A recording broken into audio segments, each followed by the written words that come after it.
Hi everyone, my name is Colin Pearson. I am the creative director for Blackbird Simulations, and today's dev diary is going to be about model and paint. So today we're taking a look at the UH1H, and here we have it in 3D Studio Max. This is the program of choice for modeling. One of the things that we like to do is we like to make sure that our quality is very high. When we're modeling, when we pick an aircraft and we decide to model it, what we do is we generally try and go and take scans of the actual aircraft. So the scan would be using an iPhone and taking a LiDAR scan, or actually renting equipment that would allow us to do said scan. Sometimes though it is not possible for us to get access, so what we will do then is we will source as many photographs as we can and use that as a reference. For this particular aircraft, we actually had access to one from the Ottawa Museum. Thank you very much, guys. Took a ton of pictures and a scan, and this is the result. So what you're seeing here is extremely high resolution. Let me change it to wireframe. So you can see that it is very high resolution, very high detail. We've got a full decal set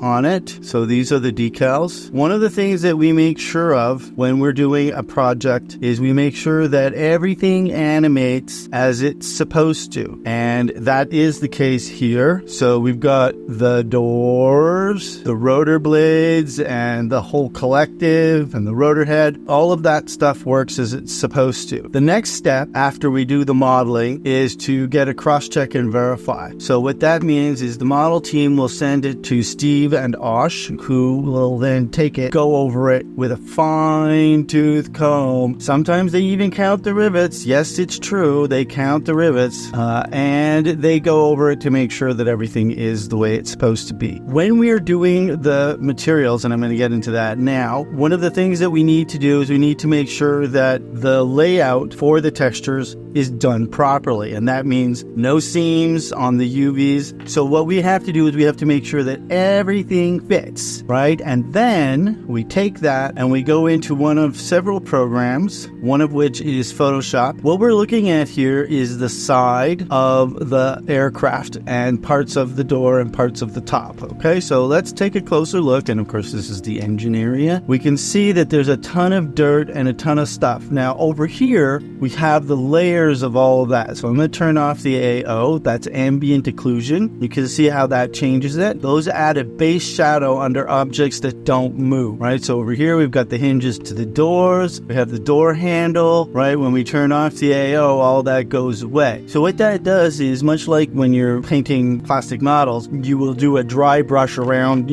certain areas, like things that stick out, and that gives you a little bit of a shadow, right? Then we've got light, and the light adds lighting on areas that are above and rounded, so it's another form of AO. And so you can basically see that as we add more stuff, the whole thing comes alive. What we're looking for is an end result that not only pleases the eye, but that also makes the aircraft look real, or as real as we possibly can. If you have a good painting team, which we do, we have a great painting team, they can do an excellent job. So one of the things that we make sure of is that there is consistency across all of our product line in terms of model quality, animation quality, material mapping, and texture quality. And the end result looks like this in the simulator. This is the UH1H, and you can see what all of that stuff looks like together, right? So the albedo, which is the actual texture, the comp, which is specular highlights, and then normal, which is the bump mapping, which gives us a look feel for stuff like this area over here.